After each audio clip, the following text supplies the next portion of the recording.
పెద్ద దిక్కు దాసరి నారాయణరావు గారు. కొత్త సినిమాని, సెన్సిబుల్ సినిమాని, కొత్త తరం నటుల్ని ఏదైతే మంచో అది ఎప్పుడు ఎంకరేజ్ చేస్తూనే ఉంటారు. నాకు ఆ ఎక్స్పీరియన్స్ ఏంటంటే ఫిలిం బై అరవింద్ అనే సినిమాకి పెద్ద ఆయన వచ్చి ఆశీర్వదించారు, సక్సెస్.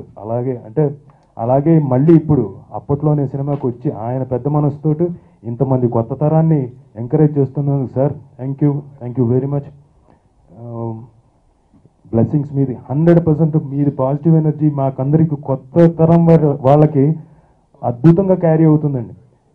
మాటలు కాదండి, కొన్ని ఏళ్ల నుంచి ఒక వ్యక్తి అలా ఉండి ఒక శక్తిలాగా మారి ఆ ఎనర్జీని కొత్త తరానికి కూడా పాస్ చేయడం అన్నది చాలా గొప్ప విషయం, చాలా చాలా గొప్ప విషయం. Thank you sir. మీరు వచ్చి మమ్మల్ని అందరినీ ఆశీర్వదిస్తున్నందుకు చాలా చాలా చాలా థ్యాంక్స్. ఇందులో ఓ మంచి క్యారెక్టర్, మంచి ఇన్ ది సెన్స్ చాలా మంచోడేం కాదు, కొంచెం పాజిటివ్ నెగిటివ్ షేడ్స్ ఉండే క్యారెక్టర్. అలాంటిది ఒక మంచి క్యారెక్టర్ నాకు ఇచ్చి నన్ను ఎప్పటికప్పుడు ప్రోత్సహిస్తున్న రోహిత్కి, మై ఫ్రెండ్, కాన్స్టెంట్గా ప్రాబబ్లీ నేను 4 సినిమాల నుంచి ఆయనతో నటిస్తున్నా కాన్స్టెంట్గా. అలాగే సాగర్ గారు అద్భుతంగా ఇక్కడ ఈ సినిమాని ఫస్ట్ నేను లొకేషన్ దిగినప్పుడు నాకు కన్ఫ్యూజ్ అయ్యానండి. అసలు ఏంటి ఏదో చెప్తున్నాడు ఆయన, కొంచెం తెలిస్తే బాగుంటుంది కదా మనకి కొంచెం నటించడానికని. ఏం పర్లేదు సార్ మాకు తెలుసు అని చెప్పేసి మా క్యాప్టెన్ ఆఫ్ ది షిప్, ఆయనకి నచ్చుతుంది ఈ పదం, పెద్ద ఆయనకి, ఆయన హీ లవ్స్ ఇట్. ఆయన గర్వంగా ఎప్పుడు చెప్తారా, ఎప్పుడైనా సరే దర్శకుడు అన్నవాళ్ళు లేకపోతే ఎవరు లేరు, అది వాస్తవం. ఈ సినిమాకి మళ్ళీ అంటే ఇన్నేళ్ల తర్వాత కూడా మళ్ళీ ప్రూవ్ చేసిన సాగర్కి అంటే I'm not trying to boast you, ఇది ఓన్లీ నీకు bright success brother, but it is what you did. అంటే captain of the ship, he stood by, he made us just follow the route. Great job Sagar garu. And Naveen గారు మా DOP, ఒక అద్భుతమైన ఆ time పీరియడ్ని కూడా చక్కగా ప్రజెంట్ చేశారు. సో నవీన్ గారికి congratulations sir, congrats. Vishnu, what a wonderful act అయ్యారు, ఎమోషన్స్ని సటిలిటీస్ని అద్భుతంగా ప్రజెంట్ చేశాడు అతను తెర మీద. సో విష్ణుకి అప్పట్లో ఒక జీవి ఉండేవాడు అని చెప్పి గుర్తుపెట్టుకుని సాగర్ గారు పిలిచి చాలా మంచి వేషం ఇచ్చారు. అంటే హిందీ విలన్స్ని పెట్టుకుంటేనే మార్కెట్ అవుద్ది అనే కొత్త నోషన్ వచ్చిందేమో తెలియదు నాకు, బట్ తెలుగు విలన్స్ని కూడా తెలుగు వాళ్ళు ఎంకరేజ్ చేస్తారని ఈ సినిమాతో ప్రూవ్ అయింది. తర్వాత I don't know what to say, I want to thank the heroes and everybody. తర్వాత సాగర్కి ఒకటే చెప్తాను నేను, నీ సక్సెస్ థియేటర్లో కాదు, వచ్చిన డబ్బులతో కాదు, మా గురువు గారు వచ్చారు, అదే పెద్ద సక్సెస్ చేశాను. సార్ మీరు చాలా బాగా చేశారని చెప్పారు. ఐ థింక్ ఈ సంవత్సరానికి ఇదే బిగినింగ్, దిస్ ఇస్ ఇట్. ఎందుకంటే అయితే ఈ ఆపర్చునిటీ ఇచ్చిన పర్టికులర్లీ రోహిత్, విష్ణు, సాగర్ అండ్ విజయ్ గారు అక్కడ ఉన్నారు, మా ఆసురా డైరెక్టర్ గారు. Thank you so much. ఎందుకంటే ఈ సినిమా చూస్తే ఇండస్ట్రీలో నిజంగా మంచి పర్ఫార్మర్లు అంతా ఆ సినిమాలో ఉన్నట్టుగా ఉందండి. ఈ స్టేజ్లో ఉన్న వాళ్ళు, స్టేజ్లో లేని వాళ్ళు, కొంతమంది రాలేని వాళ్ళు కూడా. ఐ మీన్ ఈ స్టేజ్లో మిస్సింగ్ ఎవరు, సత్య, ఇంకా ఎవరో ఇద్దరు ఉన్నారు, అజయ్. బట్ అందరూ చిన్న చిన్న పాత్రలు అనిపించినా చాలా ఇంపాక్ట్ఫుల్గా ఉండే పాత్రలు ఇచ్చినందుకు, అంత బాగా రాసినందుకు సాగర్ గారికి, అంత బాగా తీసినందుకు నవీన్ గారికి, and all the crew and MVK Reddy గారికి thank you so much for this opportunity. అందరికీ థ్యాంక్స్. ముఖ్యంగా ఇక్కడికి వచ్చేసి ఎంతో పెద్ద మనసు చేసుకొని వచ్చిన దాసరి నారాయణరావు గారికి. ఆయన అంటే గురువు గారు అన్నది ఎన్ని జనరేషన్స్ పిలుస్తాయో కూడా నాకు తెలీదు. మా ముందు డైరెక్టర్స్, వాళ్ళ ముందు డైరెక్టర్స్, ఇట్స్ లైక్ యూనివర్సల్ గురువు గారు. అయినా ఇట్స్ సంథింగ్, అంటే డివైన్ ఏదో ఉంటే కానీ అది ఒక మనిషి చేయాలన్నా చేయలేరు. థ్యాంక్ యూ గురువు గారు, thank you for coming here. And next ఈ ఫిలిం మాకు ప్రొడ్యూస్ చేసిన కృష్ణ విజయ్ గారు, ప్రశాంతి గారు, వీళ్ళిద్దరూ చాలా సపోర్టివ్ ఉన్నారు. Especially Vijay garu, you being a director also, you was very very supportful for me. And Prashanthi garu, thank you for ఈ సపోర్ట్. టుడే ద సక్సెస్ వచ్చింది. నేను coming to all artist, DMK garu, Ravivarma గారు, రోహిత్ గారు, విష్ణు గారు, ఎవ్రీవన్, ఇక అందరూ చాలా చేశారండి. రోహిత్ గారు, thank you for trusting us and actually being a backbone for this project. you're an excellent artist, and apart from that, you're an excellent human being. Thank you, Andy. Thank you for that. And the surprise package of this film, Railway Raju, Sri Vishnu Andy. He did చాలా బాగా చేశాడండి. All those emotions coming together. ఏదో కొత్త ఆర్టిస్ట్తో చేసినట్టు కాదు. నేను first film Rajendra Prasad గారితో చేశానండి. మళ్ళీ ఆ రేంజ్ నాకు విష్ణుతో వర్క్ చేసినట్టు అనిపించింది. Thank you very much Shri Vishnu garu for supporting me. Shashank Mouli, all the other artists, and Rajiv Anna, and Naveen Yadav, the DOP. Thanks Naveen for being there with us from the first. Suresh Yuvan, his background score, and it really added mood and flavor to it. Thank you. And finally, M.V. Reddy Garu, thanks for being with us. Thanks for all the support. My line producer Ballana Apparao Garu, thank you very much, your brother. Thank you very much. నమస్కారం అండి. ముందుగా మాకు support ఇవ్వడానికి వచ్చి మమ్మల్ని దీవించడానికి వచ్చిన దాసనారాయణరావు గారికి నమస్కారం అండి. అప్పట్లో ఒకడు ఉండేవాడు, చాలా చిన్న సినిమాగా మొదలుపెట్టాం. ఈరోజు గురుగారు మా సినిమాని విష్ చేయడానికి దగ్గరికి వచ్చారంటే ఇంక అంతకంత ఇంక మేము అది ఆనందానికి అంతలేదు. చాలా చాలా చాలా థ్యాంక్స్ అండి. ముందుగా ఈ ఫిలింకి ఎస్పెషల్లీ ఒక డిఫరెంట్ ఫిలిం అని స్టార్ట్ చేసాం, కానీ ఇది చాలా తక్కువ థియేటర్లలో మేము రిలీజ్ చేయగలిగామండి. చాలామంది సినిమా చూద్దాం అనుకుంటున్నాం, ఇంకా ఎక్కడ షో సరిగ్గా లేవు అని చెప్పి చాలామంది అన్నారు. అలా కాదండి, ఈ వీక్ నుంచి బాగా థియేటర్స్ అన్నీ కూడా పెరిగినాయి. దాసరి గారికి మరోసారి పాదాభివందనాలు. ముందు అప్పట్లో ఒకటి ఉండేవాడు, సినిమా తీద్దాం అనుకున్నప్పుడు రోహిత్ గారు, నేను, ప్రశాంతి, విజయ్ అంతా కలిసి ఒక మంచి సినిమా చేద్దాం మన బ్యానర్లో అని స్టార్ట్ చేసి అంతే కాన్ఫిడెన్స్తో దాన్ని స్క్రిప్ట్ వర్క్ అవన్నీ ఫినిష్ చేసుకుని ఈ రిలీజ్ స్టేజ్లో కూడా ఎన్నో కొన్ని అంటే రిలీజ్ డిస్ట్రిబ్యూటర్స్ ఈ 38 వద్దు తర్వాత చేద్దాం అన్నట్టు వాళ్ళు కూడా అంటే మేము లేదు కొంచెం రిస్క్ చేసి కంటెంట్ మీద కాన్ఫిడెన్స్తో ముందుకు వెళ్దాం అని చెప్పి రిలీజ్ చేసామండి. ఇప్పుడు ఆ కాన్ఫిడెన్స్ వల్ల సినిమా అందరికీ రీచ్ అయింది, థియేటర్స్ కూడా డబుల్ అయినాయి. సినిమాలో నటించిన నటీనటులందరికీ, టెక్నీషియన్స్కి చాలా థ్యాంక్స్ అండి. మళ్ళీ ఈ ఫంక్షన్కి వచ్చి మమ్మల్ని సపోర్ట్ చేస్తున్న దాసరి గారికి మరోసారి థ్యాంక్స్ చెప్తాను. అందరికీ నమస్కారం అండి. అండ్ దాసరి గారికి స్పెషల్ థ్యాంక్స్. ఎప్పుడో ఒక మంచి సినిమాని ఎంకరేజ్ చేస్తుంటారు. నేను స్వామివారి 50 days ఫంక్షన్ దాసరి గారితో కలిసి ఇక్కడ అటెండ్ అయ్యాను. అండ్ దాని తర్వాత నేను కలవలేదు. మళ్ళీ వెరీ థ్యాంక్స్ అండి. దాసరి గారు ఎప్పుడు చెప్తుంటారు, story is the hero of the script అని. I always believe that. నేను చాలా ఇంటర్వ్యూస్లో కూడా చెప్పాను. ఫ్రైడే మార్నింగ్ వర్క్ కాంబినేషన్స్, పెద్ద సినిమా, చిన్న సినిమా ఇవన్నీ ఉంటాయి, బట్ ఫ్రైడే మార్నింగ్ షోకి మిగిలేదు కథ మాత్రమే. So this film has proved it again. And thanks to Sagar for a wonderful script. And ఈ journey has been a memorable journey, and it was not easy. It was tough, it was hard, and it was enjoying, and pretty emotional in the journey lo. And without the support of my production team, Vijay and Prashanti, and line producer Apparao, and the whole production team, while support, I need to thank them first, because while support lekapothe this film wouldn't have been the same. And then the direction department, everyone, ప్రతి ఒక్కరు వాళ్ళ కష్టం కానీ the inputs and everything. So the whole team, direction department team, and Naveen, it was such a pleasure working with you.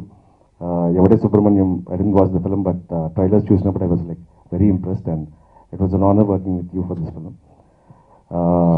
Then మా ఆర్టిస్టులు and everyone from Rajeev, Ajay, Prabhas, Seenu, Srinivas Reddy, GV garu, Jeeva గారు, Ravi Varma, everyone, నేను అడగగానే వచ్చి నాకు సపోర్ట్ చేసినందుకు. And without them this wouldn't have been same. వాళ్ళు ఇచ్చిన సపోర్ట్ కానీ అందరికీ చాలా చాలా థ్యాంక్స్. దెన్ మా మ్యూజిక్ డైరెక్టర్ సాయి కార్తిక్, తనతో ఆల్రెడీ చాలా సినిమాలు చేశాను, and this is my 5th film with him. And తన సాంగ్స్ ఈ సినిమాకి చాలా కొత్తగా ఉన్నాయి. సో తనకి ఒక మంచి మెమరబుల్ ఆల్బమ్ అవుతుంది అయింది ఇది కెరియర్లో. And background score Suresh, you've been brilliant, and I have no words. My belief in that మా సినిమాని ఇంకో స్టేజ్లో పెట్టాడు. So thank you so much. And my friend Vishnu, తను హీస్ బీన్ నా స్క్రిప్ట్ సెలెక్షన్లో నాకెంత ఉందో తనకి అంత ఉంది. సో ఫ్రమ్ పానం he's been there with me. And ఈ సినిమాని తను నమ్మిన విధంగా తన నమ్మకం మీద ఈ సినిమా చేశాను నేను. And he's proved it again. ఒక మంచి కథ, తను జడ్జ్మెంట్ ప్రూవ్ చేసుకున్నాడు. So thank you so much. ఈ సినిమాని చాలా తక్కువ థియేటర్స్లో లిమిటెడ్ రిలీజ్ చేసామండి. బికాజ్ ఏంటంటే 30th టైంకి ఆల్మోస్ట్ అన్ని థియేటర్స్ ఫుల్ ఉన్నాయి. బట్ ఏంటంటే 30th దాటితే మళ్ళీ 6th రిలీజ్ చేయమన్నారు చాలామంది. బట్ 6th రిలీజ్ చేస్తే మాకు మళ్ళీ 5 days ఉంటుందని ధైర్యం చేసి రిస్క్ చేసాం. ఎందుకంటే కంటెంట్ మీద నమ్మకం, ఏదో మాకు ఓవర్ కాన్ఫిడెన్స్ కాదు, కంటెంట్ మీద మాకున్న నమ్మకం. సో కంటెంట్ మళ్ళీ ప్రూవ్ అయింది. Content is the king. So ఈ సినిమాకి వస్తున్న రెస్పాన్స్కి ఫ్రమ్ ఆడియన్స్ దగ్గర నుంచి కానీ క్రిటిక్స్ దగ్గర నుంచి కానీ అందరికీ చాలా థ్యాంక్స్. అండ్ చూడని వాళ్ళు ఖచ్చితంగా చూడండి. చాలామంది నాకు మెయిల్ చేశారు, మెసేజ్ చేశారు, ఇలా ఇక్కడ రిలీజ్ అవ్వలేదు, అక్కడ రిలీజ్ అవ్వలేదు. So we have increase the number of theatres. ఇక్కడనే కాదు, త్రూ అవుట్ ద వరల్డ్. యూఎస్లో షోస్ పెరిగాయి. We're releasing in Australia, we're releasing Canada. And so happy for the wonderful response. 2016 it was tough journey నాకు. 17 ఇలా ఖచ్చితంగా ఇంకా మంచి content ఉన్న ఫిల్మ్స్ మీ ముందరికి తీసుకొస్తాను. So hoping 2017 will be bigger than 2016. And wish you all happy Sankranti. Thank you so much. And ఒక కొత్త మార్గంలో వెళ్ళే సినిమా తీయడానికి ముందుకు వచ్చిన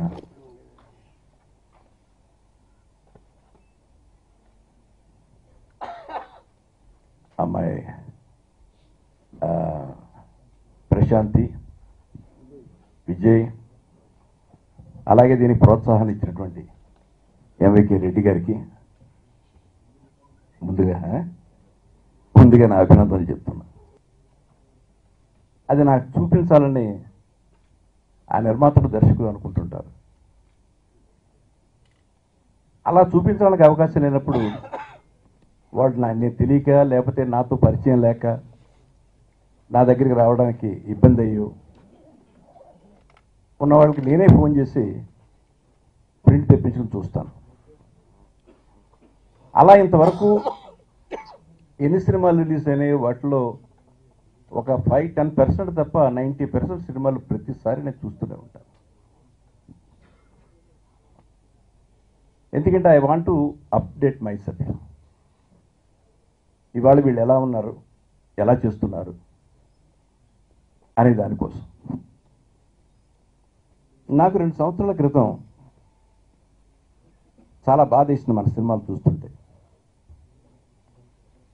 చాలా సబ్స్టాండర్డ్ సినిమాలు అయ్యి అవతల తమిళ్ పిక్చర్సు, మలయాళం పిక్చర్సు, కన్నడ, హిందీ ఎక్కడికో ఒక కొత్త క్రియేటివ్ వరల్డ్లోకి వాళ్ళు వెళుతూ ఉంటే మనం ఎక్కడున్నాం, ఎంత దిగజారిపోతున్నాం అని గత 2-3 సంవత్సరాల క్రితం నాకు అనిపించింది. ముఖ్యంగా చిన్న సినిమాల విషయంలో. పెద్ద సినిమాలు వదిలేసేయండి, అవి 6 పాటలు 6 ఫైట్లు, ఒకటి కొడితే 100 మంది లేచిపోవడం, ఇవన్నీ మామూలు. సరే, అవి కమర్షియల్ సినిమాలు, దాని గురించి మాట్లాడడం అనవసరం. బట్ ఎప్పుడు కూడా చిన్న సినిమాయే సినిమా ఇండస్ట్రీకి ఊపిరి. మేమంతా కూడా చిన్న సినిమాలతో పైకి వచ్చిన వాళ్ళం. ఇందాక రెడ్డి గారు అంటున్నారు 40 తాత అమ్మ అన్నాడు అని. ఇప్పటికీ 46 సంవత్సరాలు 47 సంవత్సరాలు అయింది ఆ సినిమా తీసి. ఇప్పటికీ టీవీలో వస్తే మొత్తం సినిమా అంతా పూర్తిగా చూస్తారు.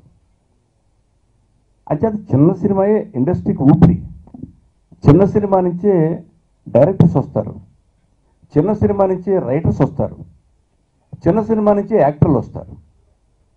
ఇప్పుడు పెద్దవాళ్ళైన యాక్టర్లు అందరూ కూడా చిన్న సినిమాలు చూసిన వాళ్ళే, రైటర్స్ కూడా చిన్న సినిమాలు చూసిన వాళ్ళే, డైరెక్టర్లు చిన్న సినిమాలు చూసిన వాళ్ళే. అందువల్ల చిన్న సినిమా అనేది దీనికి జస్ట్ ప్రాణప్రదాత, ఇట్స్ ఎంట్రీ. తల్లి గర్భం లాంటిది.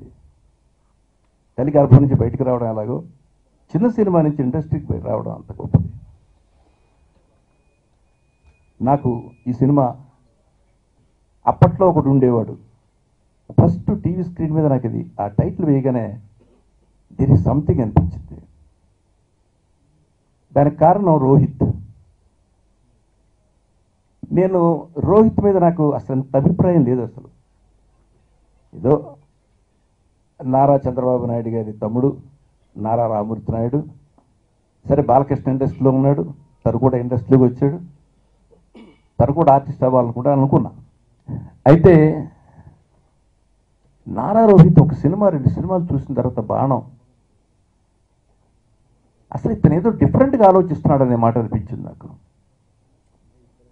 ఇంతవరకు అతను తీసిన సినిమాలన్నీ కూడా అన్నీ డిఫరెంట్గానే ఉన్నాయి.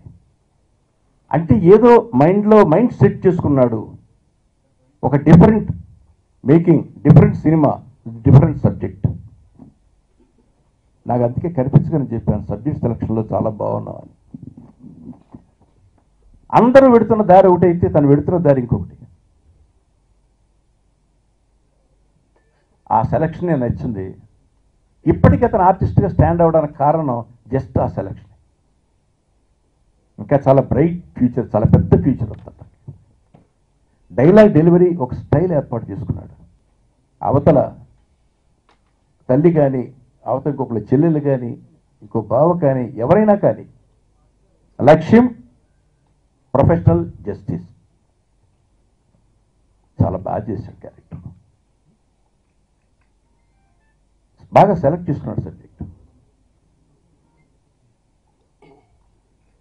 తను యాక్ట్ చేస్తూ పక్కనే ఇంకో హీరో. నిజం చెప్పాలంటే రోహిత్ క్యారెక్టర్ ఎవరైనా జనరల్గా సినిమా తీసేటప్పుడు తనదే చాలా పెద్ద వేషం, చాలా మంచి వేషం ఉండాలనుకుంటారు. బట్ తనకి ఏ వేషం కావాలో, ఏ వేషం కరెక్ట్గా సరిపోతుందో టైలర్ మేడు అది మాత్రం తను తీసుకున్నాడు. అవతల పెర్ఫార్మెన్స్ విపరీతంగా ఉండడానికి అవకాశం ఉన్న క్యారెక్టర్ విష్ణు చేశాడు. నేను ఇంతకుముందు ఏదో ఒకటి 2 సినిమాలు చూసాను, అదే అడిగాను ఏ సినిమా అని. కానీ ఈ సినిమాలో మాత్రం ఎంత మెచ్యూరిటీ కనిపించింది ఆర్టిస్ట్కి. ఎంతమంది మంచి ఆర్టిస్టులు ఉన్నారు మనకి ఉపయోగించుకోవడానికి ఇండస్ట్రీకి. ఇది కనుక ఎంత అందంగా ఉన్నాడు, ఎంత బాగా చేశాడు, ఎంత స్టైలిష్గా చేశాడు. అట్లాగే మా బ్రహ్మాజీ,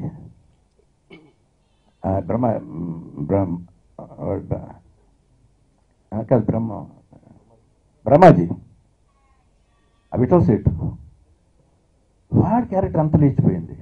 అందరికంటే లాస్ట్లో వచ్చాడు, ఒక హీరోలా కనిపించాడు సత్య. వాడంత బాగున్నాడు. నేను అడిగిన ఎవరో కుర్రాడని చెప్పి, అంటే ప్రతి క్యారెక్టర్ రిజిస్టర్ అయిపోయేటట్టుగా చేశాడు. నిజంగా విష్ణు స్ట్రగుల్ సెకండ్ హాఫ్లో లాస్ట్ పేజ్ ఎక్సలెంట్. ఆ క్యారెక్టర్ మీద ప్రేమ వచ్చేస్తుంది మనకి. ఎందుకంటే నో ఫాల్ట్ హిమ్, కేవలం ఒక నక్సలైట్లో చేరిన అక్క రక్త సంబంధం అవడం ఒక్కటే అతని తప్పు. అది కూడా అతను తెలిసిన తప్పు కాదు. ఫర్ దట్ లైఫ్ లాంగ్ బతికుండి చచ్చిపోయాడు. That is the fate of the man. ఎంత చక్కని సబ్జెక్ట్ అండి. అసలు ఇలాంటి ఎరగబడి చూడాలి జనం.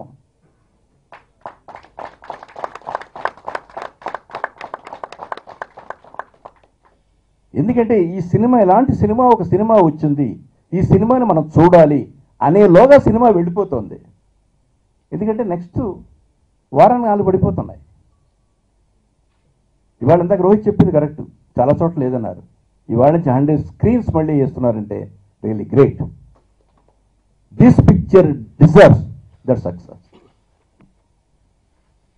నిజంగా బడ్జెట్ ఎక్కువ పెట్టారు ఈ సినిమాకి. నేను చెప్పా, మీరు ఎక్కువ పెట్టారయ్యా, అంతకంటే తగ్గించాలి అన్న. బట్ అదృష్టం ఏంటంటే ఆ బడ్జెట్ పెట్టినా కూడా ఇవాళ సక్సెస్ ప్రొడ్యూసర్ చాలా హ్యాపీ చేస్తుంది. That's great. ఇలాంటి సినిమాలు అవసరం.